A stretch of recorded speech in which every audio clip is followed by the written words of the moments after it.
In this example, we are asked to find f of x plus h minus f of x divided by h. This expression, okay, we call this is our difference quotient, okay. So if you are asked to find difference quotient, or if you are asked to find this expression, then that is the difference quotient for a function f of x equals to 2x squared plus 1. And this is from page 22, okay. So this is the example from next section, page 22. You do have this example, right? Okay. So we have a function f of x equals to, so we have a function f of x equals to 2x squared plus 1. Okay, this is given to us. And we are asked to find difference quotient, and that is we are asked to find f of x plus h minus f of x divided by h. So we have to find the value of this expression. Okay. Now at first we need to find what is f of x plus h. We know f of x is 2x squared plus 1. So that's given to us. Okay, f of x is equals to 2x squared plus 1. Now how do we find f of x plus h? How do we find f of x plus h? So if we compare these two, what differences we find?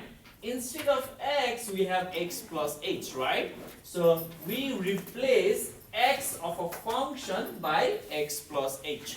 Okay, so we take this expression 2x squared plus 1. Okay, so we take this expression, and in this expression we will replace every x of this expression by x plus h. Okay, so you are not writing f again.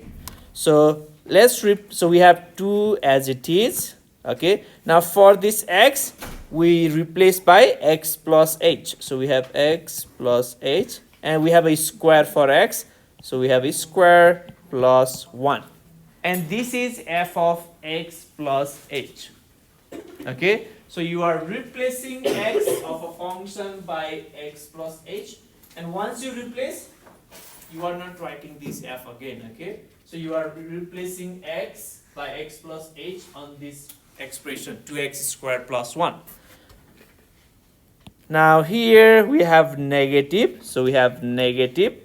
Now the next, what is f of x? Do we know anything about f of x?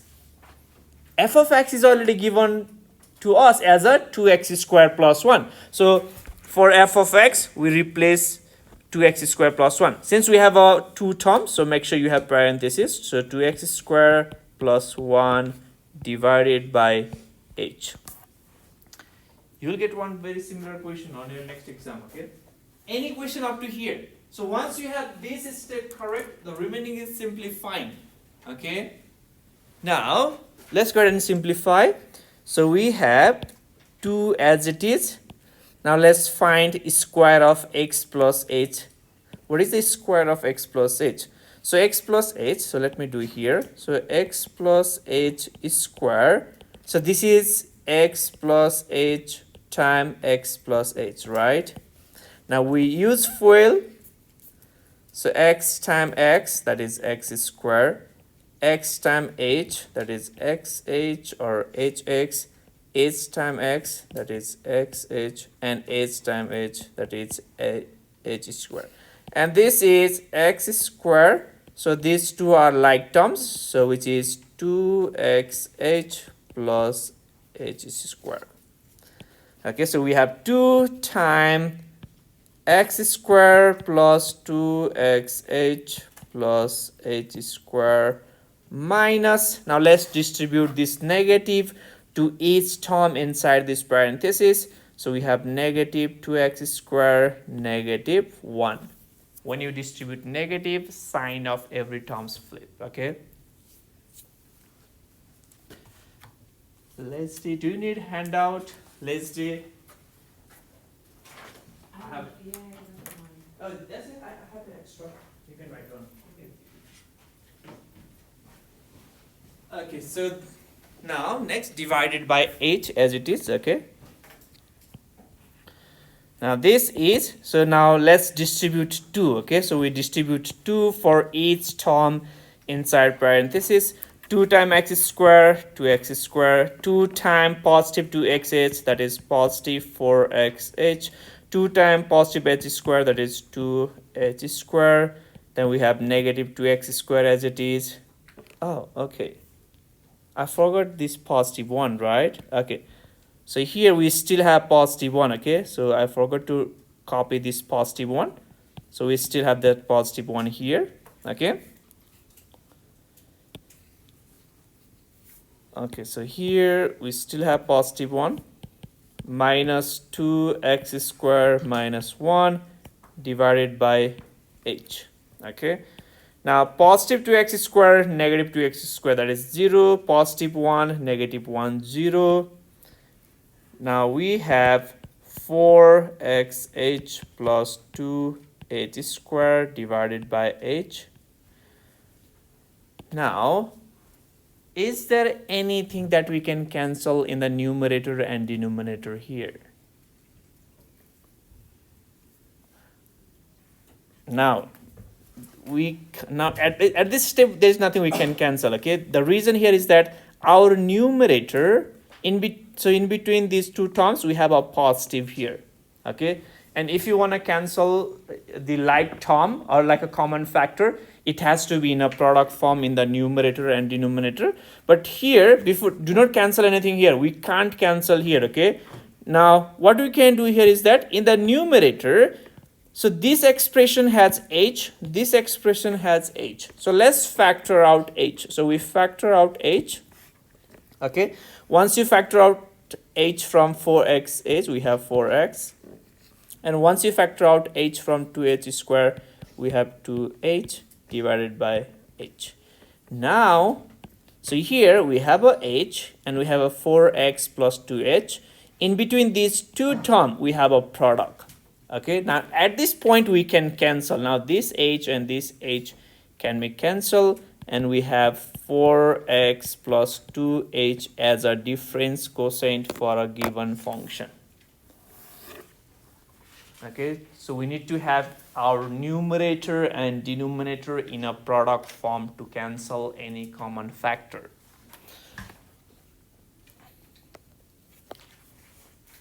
Any question? You will be asked to find difference quotient, okay, on your next exam.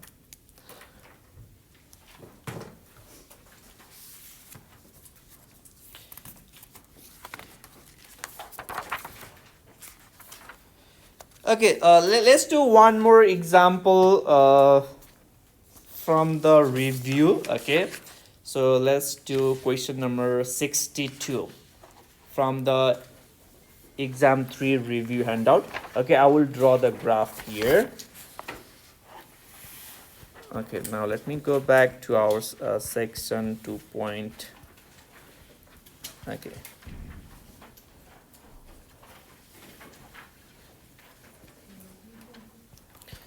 So let's do one more example, then we'll start new section 2.7. okay? So this is question number 62 from the exam 3 review handout, okay? So here we have a graph.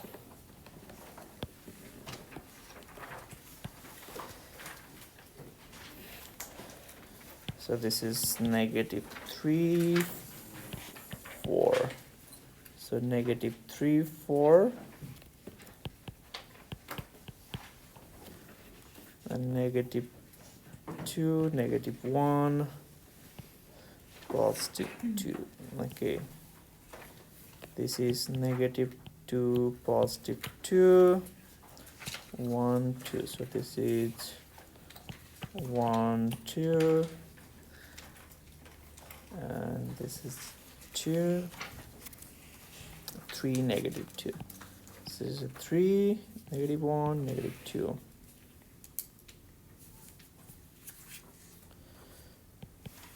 So this +3, -2. So here we have this graph.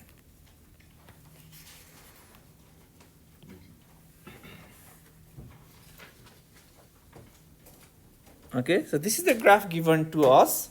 And in this graph, let's start by finding a domain for this graph. Okay, so what will be your domain for this graph?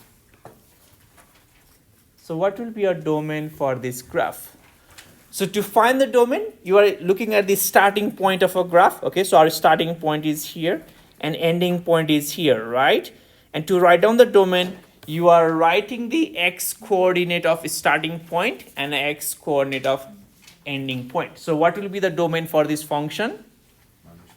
From -3 to +3. Okay, so our domain is, since we have a closed circle, so we use a closed bracket. So from -3 to +3. So this is the domain.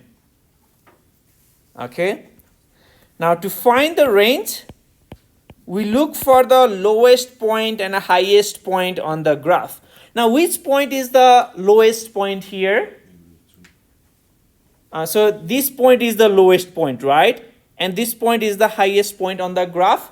And to write down the range, we take the y coordinates. Okay, so we take y coordinate of lowest point and a y coordinate of highest point. So what will be the range for this function? From -2 to +4. Okay, always small number first. Okay, so -2 to +4. Okay, make sure you are starting your interval with a small number first. Okay, now let's write down the x-intercept.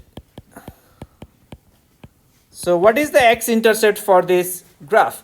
At what point this graph crosses or touches x-axis? 2, 0. Okay, now let's write down y-intercept. Now y-intercept is a point where graph touches or crosses y-axis. And what is that point? 0, 2. Okay. Now the next, let's write down the interval where the function is increasing. Okay. Interval or function, that is a graph increasing. Okay, in the similar way, let's write down the interval where the function is decreasing, and let's write down the interval where function is constant. Okay, to write down this interval, we start from the left point. Okay, so let's consider we are at this point. Okay, so we are here and we move along the graph. So when we are moving from this point to this point, is function increasing or decreasing? Decreasing. So what will be the interval for that part?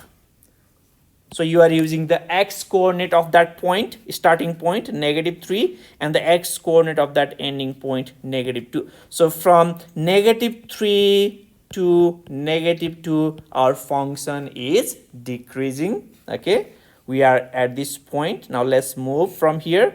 So we move along the graph and we reach at this point. Now at this case, is the function increasing, decreasing, or a constant? Constant. So the interval is, so what will be the interval where the function is constant? From -2 to 1. Okay, make sure you are using the x coordinates, not the y. Now the next, so from this point, let's move along the graph and our function is decreasing, right? And what will be the interval where the function is decreasing for this part? From 1 to 3. Okay, and we do not have interval where our function is increasing in this case. Okay, so this is how we can find the interval where function is increasing, decreasing, or a constant.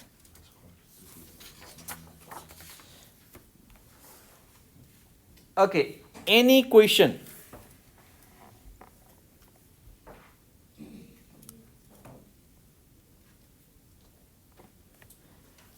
Do you have any question? Okay, so if so, let's go ahead and start our new section, section 2.7. Okay, and 2.7 is still about the function.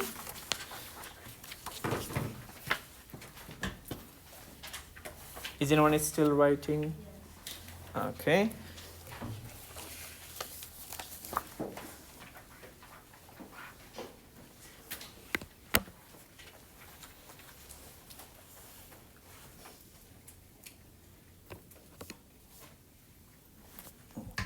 Okay, in section 2.7, here we have the algebra of function.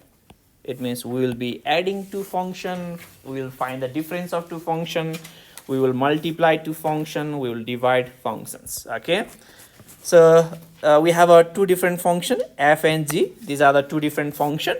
Okay, the common thing is that both of this function has a x as a domain, x as a input. Okay, we have a function f, we have a function g. Okay, and both of these function has a same domain or has the same input x. Now using these two function we can find new function. Okay, so we have a f and g as a two different function. Okay, so we have a f plus g function. Okay, so this is a new function, f plus g function. Okay, and to find this f plus g function, we add f function and a g function. Okay, so we have a f function, we have a g function. Okay, and from these two functions we find a new function which is f plus g function. And to find this new function, you are simply adding function f and a function g. You are adding these two functions. Okay, in the similar way we can also find f minus g function. Okay, and to find f minus g function, you find the difference of f function and a g function. So this is f of x minus g of x. Okay, next we have f times g function. Okay, so we have a product function. So to find f times g function, you are multiplying f function and g function. Okay, and the last we have, if you want to find f over g function, to find this you are dividing f function by g function. So we have a two different function, and from that two different function we can find all these are the new functions. Okay, f plus g is a new function, and to find f plus g you are adding f and g. To find f minus g, you find the difference of f and g. To find f times g, you multiply f and g. Okay, now let's go to an example here. So here we have a function f of x. Okay, and this function f of x is equals to 2 over x minus 4. This is our function f. We have a function g. Okay, and our function g is 3x minus 1. Now, what is the one common thing that we have for both of these functions? These two are different function. Okay, f is a different function, g is a different function. But what is the one common thing? What do we have as a one common thing for both of these functions? X. Okay, what do we call that x? X are the domain, right? So for the function f, domain is x. For the function g, domain is x. Okay, and we can use this only when the domain of two different functions are same. Okay, now let's go ahead and find f plus g function. Okay, so let's start with f plus g function. Okay, now so in between f and g, what do we have? We have a positive, we have a sum. So you are adding f function and g function. So f plus g of x is equals to f of x plus g of x. Now you replace your f of x by this expression, it's given to us, which is 2 over x minus 4. Okay, f of x is 2 over x minus 4. Then we have plus g of x. G of x is 3x minus 1. 3x minus 1. And this is it. Okay, this is the final answer. So if there is a, we can still simplify, but this is fine. Okay, since we have our variable in the denominator, if we have this part as a final, you will get the full credit. Okay, But if there are like terms, make sure you add like terms. Okay, make sure you add the constant. But here, this can be our final answer. Okay, so f plus g means you are adding f and g. So now in part B, we want to find f minus g. Okay, f minus g. So what sign do we have in between f and g? We have a negative. Okay, so it means f minus g is f of x minus g of x. Now you replace your f of x by 2 over x minus 4 negative. You replace your g of x by 3x minus 1.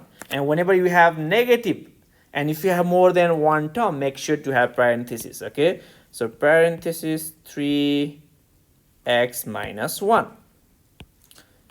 3x minus 1. So let's get rid of this parenthesis. Then we have our final answer. So this is 2 over x minus 4. Negative times positive 3x, negative 3x, negative times negative 1, positive 1, and this is our final answer. Okay. So if you want to find f plus g, you are adding f and g. Okay. If you want to find f minus g, you find the difference of those two functions. Now, can you do number C? So in number C, we are asked to find f times g function. So in between f and g, we have a product. So what will be the expression here? So this is f of x times g of x. F of x is given, g of x is given, you substitute. Our f of x is 2 over x minus 4 times g of x is 3x minus 1. Make sure to have parentheses. Now this is, you can distribute it 2. So you distribute 2 here and you have the final answer. 2 times 3x, that is 6x. 2 times negative 1, negative 2 divided by x minus 4. And this is our final answer. So you multiply if you are asked to find f times g.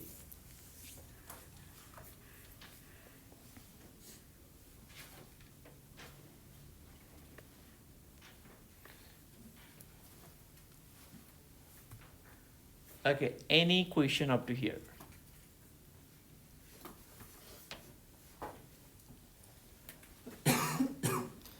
Okay, now the next we have number D. In number D, we are asked to find f over g. It means we are dividing our f function by g function. So we have a division here in between f and g. Okay, so you divide your f function by g function. F function is given, substitute your f function, which is 2 over x minus 4 divided by g function is given as 3x minus 1. Now this is a complex fraction, so we have a fraction in the numerator. Okay, and if we have a complex fraction, we have to rewrite this in a simple fraction. For that, you write down your numerator as it is. So we have numerator 2 over x minus 4 as it is, and multiply this numerator by the reciprocal of the denominator. So we have 3x minus 1 in the denominator. So what will be the reciprocal of 3x minus 1? 1 over 3x minus 1. So 1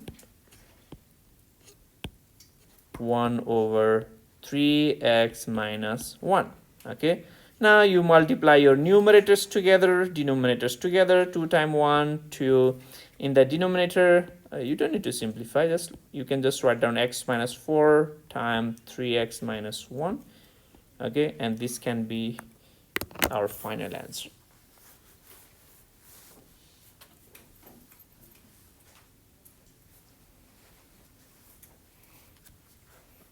So finding f of g, f of minus g, f times g, f over g, it should be easy. Okay, f is given, g is given, you add if you are asked to find f plus g.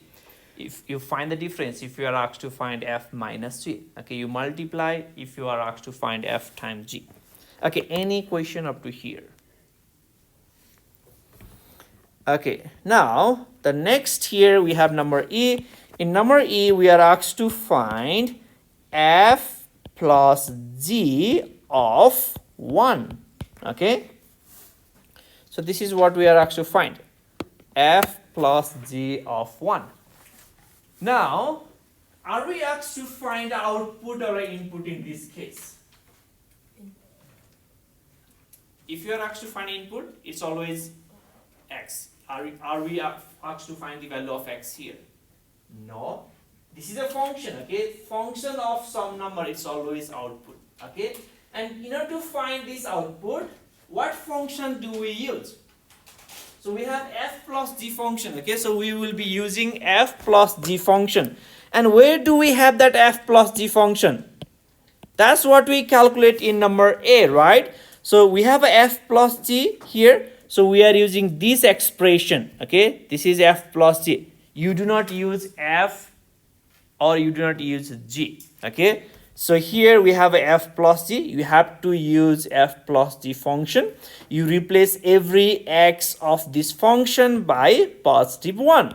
So we have 2 over x minus 4. Our x is 1. So 1 minus 4 plus 3 times 1 negative 1. This is 2 over negative 3 plus 3 minus 1. This is negative 2 over 3 positive 2. Let's make a common denominator. 3 will be the common denominator. So this is negative 2 over 3 plus 6 over 3. We have the common denominator. Negative 2 plus 6, that is 4 over 3 is the output. So when we have our 1 as an input for this f plus g function, we get 4 over 3 output. Okay, so make sure you are taking the correct function, okay? So here we have f plus g function. So we take f plus g function. Now if you are asked to find f of x, what would be f of 1? So what will be f of 1?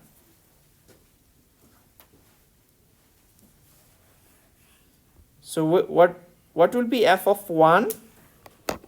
How do we find f of 1?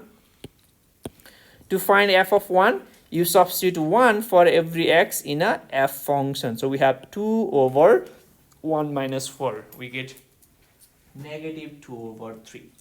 Okay. Similarly, if you are asked to find g of 1, then you are taking this g function. Okay. And g of 1 would be 3 times 1 minus 1. 3 minus 1, we get 2. Okay. So make sure you pick the correct function to put your input. Okay. Now the next here we have f times g of 2. Okay. So number f, we have f times g of 2. Is it negative 2 or positive? Negative 2. Okay. So this is what we are asked to find. Again, we are trying to find the output. Output of which function? F times g function. Okay, we want to find the output for f times g function when our input is negative 2. Now, which expression do we use? We look for the f times g function, and that's what we have in number C. So we are using this expression to substitute every x. Okay, so you replace every x of this function by negative 2. So we have 6 times negative 2 minus 2 divided by negative 2 minus 4. So 6 times, that's negative 12 minus 2 divided by minus 6. And this is negative 14 divided by, negative 6. So we can divide our numerator and denominator by negative 2. So if we divide our numerator by negative 2, we have positive 7. And if we divide negative 6 by negative 2, we get positive 3. And this is the output. So once you have the correct function, you replace every x of a function by the input given to you.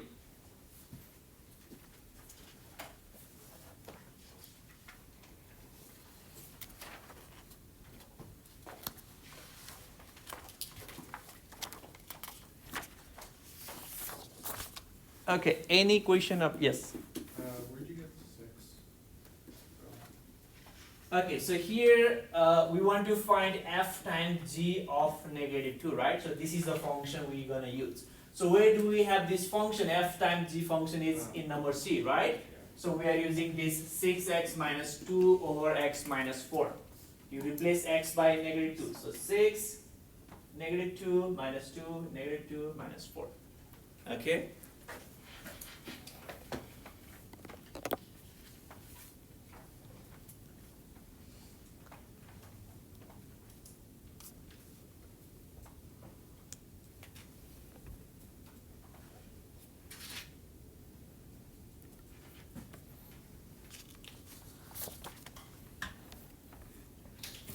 Okay, the next example here we have.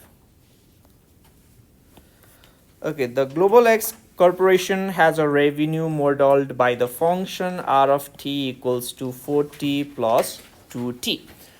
So here we have r of t as a function for the revenue, okay?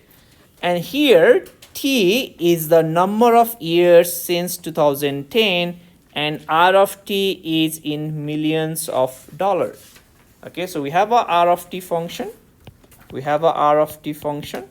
R of t function is 4t plus 2t.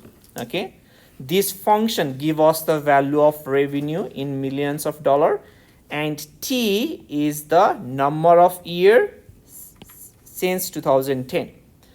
Its operating costs are modeled by c of t. Now we have the second function, okay, c of t function, and this c of t function is the operating cost, okay, and this function is 35 plus 1.6 t, and our t is the same, the number of years since 2010, okay, and c of t is in millions of dollars. We are asked to find profit function p of t. So we are asked to find profit function p of t. So this is what we are asked to find. So we know the revenue. Revenue is 40 plus 2t. Okay. We know the cost, operating cost is 35 plus 1.6t. Now what will be a profit? How do we find a profit? We know the revenue, we know the cost. What will be the profit? So profit is revenue minus cost price, right? So profit is revenue, which is r of t minus our operating cost c of t. So if you find the difference of revenue and your cost price, we get the profit. Okay, now let's substitute our r of t. R of t is 4t plus 2t minus c of t. Make sure to have parenthesis, 35 plus 1.6t. Now we simplify this, 40 plus 2t minus 35 minus 1.6t. 40 minus 35, that is 5. 2t minus 1.6t, that is 0.4t, and this is our profit. Okay, so this is the expression that gives us the profit.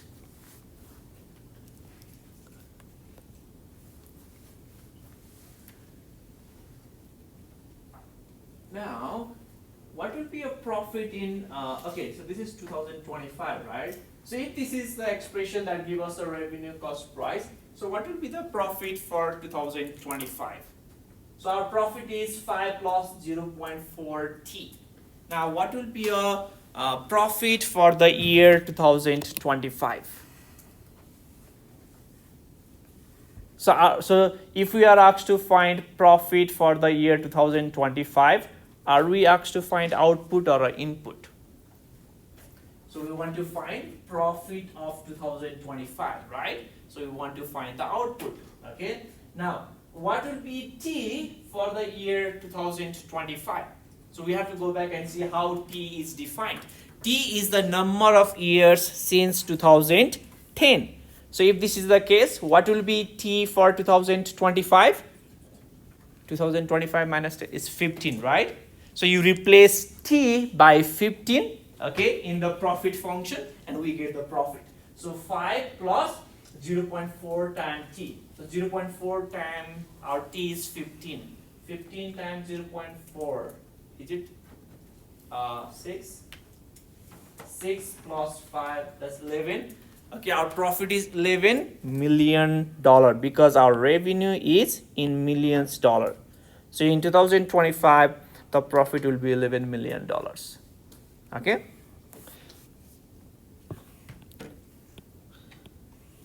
Any question? Okay. Now, so here now we have a new function, composite function. Okay. Composite function. Okay, before we start this, let me tell you. So our composite function is, we use this notation, okay? So we have a function f, we have a function g, okay? And composite of this function is f composite g, okay? So this is f, this is a small open circle, okay? G, so this is a composite function. Now, you should know this is not same as f times g. Okay, you have to be able to, you will be asked to find f. So if you have a small open circle, this is a composite, this is not a product. Okay, so here, so if you are asked to find f times g, then you multiply f and you multiply g. Okay, here we have f composite g function. Okay, we will talk about this f composite g, but you should be able to identify these two are totally different function. This is a composite function, this is a product function. Okay. Okay, so let's take, we have a set A. Okay, so we have a set A. Okay, we have a set B, and we have a set C. Okay, and let's define.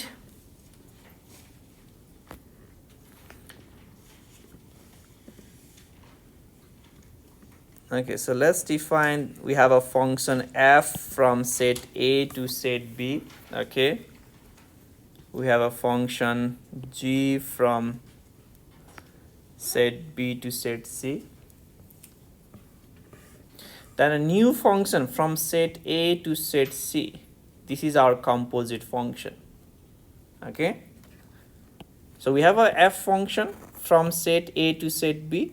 Okay, we have a g function from set B to set C, and a new function from set A to set C is a composite function. Okay, and to find that composite function, so we have a f composite g, and this f composite g function is f of g of x. Okay, the only difference here, just you replace your open circle composite sign by the parenthesis, and you get the definition of a composite function. Okay, in the similar way, we can also have a g composite f function, and the definition of g composite f would be, you write down g, replace composite by parenthesis, then write down f and this x, parenthesis close. This is the definition. Okay, and we will learn how to find this expression. Okay, in the similar way, for example, if we have h composite t of x, what will be our definition? You write down h, you replace composite by parenthesis, then t of x. Okay, so this is the definition. Okay, so make sure this small open circle, these are the composite function. Okay, these are not a product function. This is G composite F. Okay, now let's do an example and it will be more clear. Okay, so here we have a function f of s. So this is our function. F of s is given as s squared plus 1. Then we have g of s. G of s is given to us as negative 2s. Both of these function has the same domain s. Okay, now we are asked to find f composite g, we are asked to find g composite f and their domain. Okay, so let's start with f composite g of s. So what will be your definition? So you write down f as it is, replace your composite by parentheses, then you write down g, then s, close parenthesis. So this is the first step. Now the remaining is substitution. Okay, now let's write down. So here we have f of g of s. Now what do we know about g of s? What is the value of g of s? Negative 2s, right? So you replace g of s by negative 2s. So we have f as it is. Okay, you make sure we write f as it is, parentheses, and for this g of s we write down negative 2s. Okay, that's what we know. G of s is equals to negative 2s. Now what is this? This is f of negative 2s. Now how do we find f of negative 2s? We know f of s is equals to s squared plus 1. Now how do we find f of negative 2s? It's a substitution. You replace whatever you have in the parentheses for every s in a function. Okay, so we have a function f, so we are using this expression. Okay, we are using f expression. So you replace every s of a function by negative 2s. So for this s we have negative 2s. This s has a square, so make sure this has a square, then positive 1. Okay, you are replacing every s of a function by negative 2s. And once you replace, you do not write f again. Okay, so every time if you replace your input by given, you do not write that function. Okay, now this is, let's simplify. Negative 2 squared is positive 4, s squared is s squared plus 1, and this is f composite g. Okay, now in the similar way, what will be g composite f of s? So the definition would be, so you write down g first. Write down g first, replace composite by parentheses, then f, then s. So here we know what is f of s. So let's replace our f of s by s squared plus 1. We have g as it is. For this f of s, we write down s squared plus 1.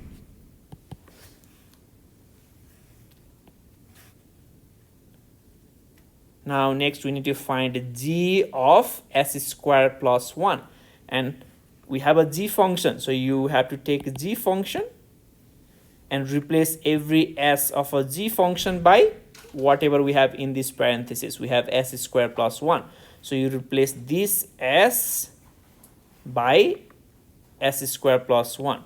So we have negative 2 as it is, and you replace this s by this expression s squared plus 1. This is negative 2 s squared plus 1, and this is g composite f function. This is f composite g function. So two function will be given. Okay, you should be able to write down the correct definition, and once you have that, you substitute g of s, then find the f of g of s.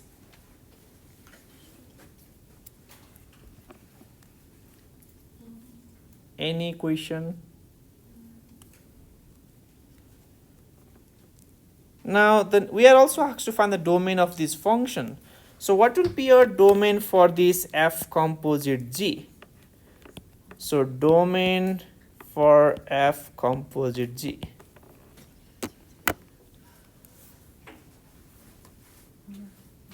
Do you have? -2 times 1. Oh, thank you. -2, right? Yes. So -2, yeah, you have to distribute to every term. So -2 times +1, that is -2. Thank you. Okay, now let's think of the domain for f composite g. So we have 4s squared plus 1. Now what does it mean by finding a domain? We want to find the number that give us a real number as a output. Okay. So we have all real number as an input. Okay. Now if we pick any real number for s and substitute here, do we always get a real number as our output? Do you all agree? Like whatever number. So we have all real number as our input. Okay. So whatever number we pick for s, our answer, our output is always real number. Do you all agree? We get, right? So it means all real number is a domain for this function. So if every real number gives every real number output, then all real numbers are domain. Now in the similar way, domain for g composite f. The question is same. We have this expression. We have all real number as an input. Now you have to ask yourself, if we replace s of this function by any real number, do we get our final answer as a real number? So whatever number we substitute for s, it is always real number. It means all real number is a domain for this function.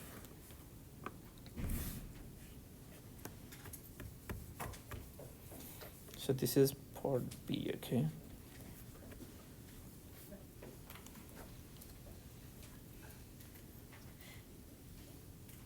Okay, now can you solve part C and part D? So in number C, we are asked to find f composite g. So we are asked to find f composite g of -1. So we are asked to find output and our input is -1. Now where do we substitute -1? Now which function do we take here? It means we take f composite g function, okay? So our f composite g function is 4s squared plus 1. So you replace s of this function by -1. So this is 4.